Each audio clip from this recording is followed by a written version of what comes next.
There is magic in the night when pumpkins glow by moonlight.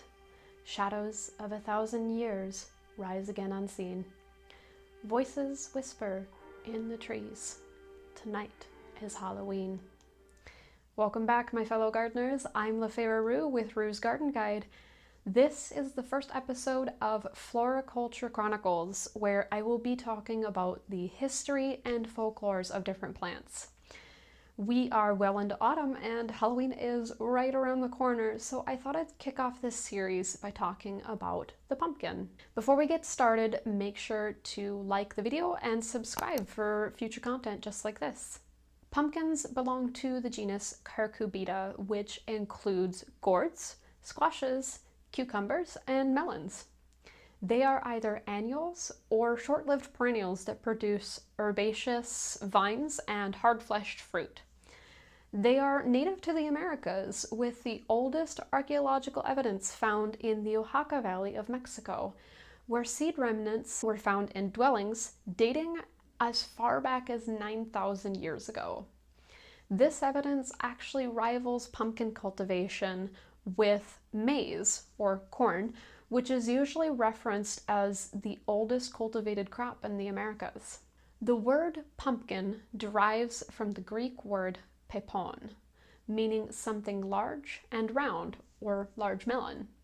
Since language is weird and always changing, the French adapted this word into pompon, which was then adapted into British English as pompion, and eventually became pumpkin in American English. Pumpkin is actually an umbrella term, and depending on where you live, can be used to reference the well-known orange and yellow fruits that have ribbed skin as seen around Halloween. Or it can actually reference all types of winter squash. Evidence suggests that pumpkins were a hugely important crop to both the natives of the Americas and the settlers, due to the ability of squash and other hard-fleshed fruits to store better over winter. It was usually eaten in roasted strips, mashed, or roasted whole over a bed of coals. In fact, old recipes found that whole pumpkins would be roasted with milk, spices, and honey, leading to the making of the first pumpkin pie. Here are a few fun facts about pumpkins. Pumpkins are a good source of vitamins A and B, potassium, protein, and iron. And a USDA study found that a diet high in pumpkin for fiber tended to curb the appetite. The heaviest pumpkin ever grown was in Belgium and weighed in at 2,624 pounds, or 1,190 kilograms, at a competition in Ludwigsburg, Germany, on October 9th, 2016. I don't want to mispronounce the grower's name, so I will have it on screen here. The largest pumpkin pie ever made weighed 2,020 pounds, almost as much as that large pumpkin, was 12 feet in diameter, took 5 hours to bake, and produced over 3,000 pieces of pie. A little quick math from my partner told me that each piece would have been about 5 square inches. And the carving of pumpkins didn't start until the Irish immigrants traveled to America. Now for some folklore. We all know about the jack-o'-lantern, but I'd like to get to the spookiness in just a minute. First, I'd like to talk about some Native American mythology, starting with the Huron Native American creation myth.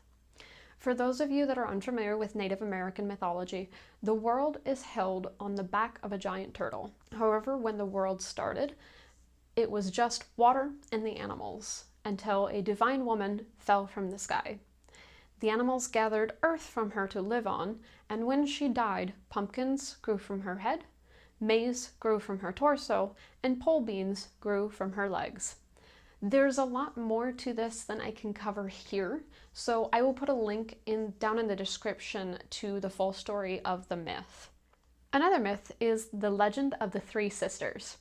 There are several variations of this myth, but one of them speaks of three sisters that live in a field together and cannot imagine living life apart. One day, a young man comes to the field who knows the ways of the land, and becomes a point of interest for the sisters. With each visit, a sister disappears from the field until the oldest is left alone and sad. The boy hears her crying and takes her to his home, where the other sisters have come to live after following the boy home.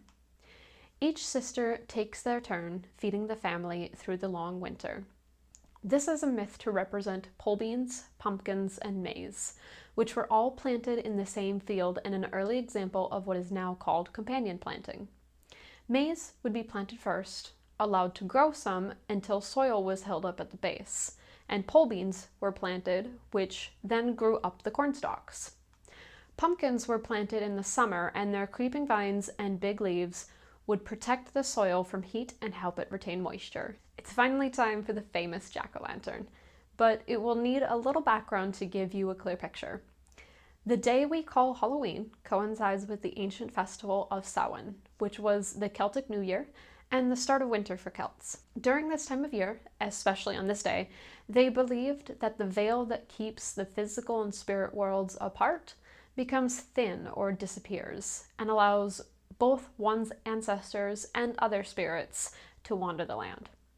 In an effort to keep their towns and homes safe, large bonfires and candles, or lanterns, would be lit to scare the spirits away and encourage them to not get lost in the physical world when the veil closed again. When Christianity became more widespread, it gave rise to the Irish myth of Stingy Jack. In the myth, Jack tricks the devil on several occasions until he makes the devil promise not to claim his soul. Upon his death, God would not allow him into heaven, and the devil kept his promise and would not claim his soul in hell. The devil gave Jack a lump of coal and forced him to wander the earth forever. Jack decided to put the coal in a carved-out turnip to light his way. The Irish called him Jack of the Lantern, and started carving turnips, potatoes, and beets with scary faces, and filled them with coals to light them to scare away Stingy Jack and other spirits. As I mentioned earlier, this tradition came with Irish immigrants when they came to America, and pumpkin carving became popular when they found the orange squash a lot easier to hollow out and carve than the root vegetables they were used to using. So thank you guys so much for watching today. Don't forget to subscribe and hit the bell icon to be notified when I post more videos in the future. You can also follow me on Instagram at LaFeyraroo. I would love to see your guys' pumpkin carvings, and you can share those with me by using the hashtag RooseGarden. Remember, stay cool and don't forget to wet your plants.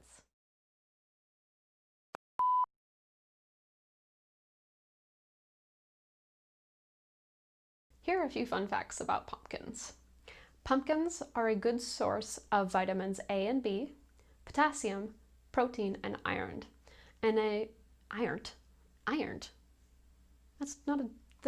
No, okay, let's try that again. First, I'd like to talk about some Native American mythology. First is I did first twice. Bad script writing. There are several variations of this myth, but one of them speaks of three sisters that live in a field together and cannot living. Come on. You can read. God.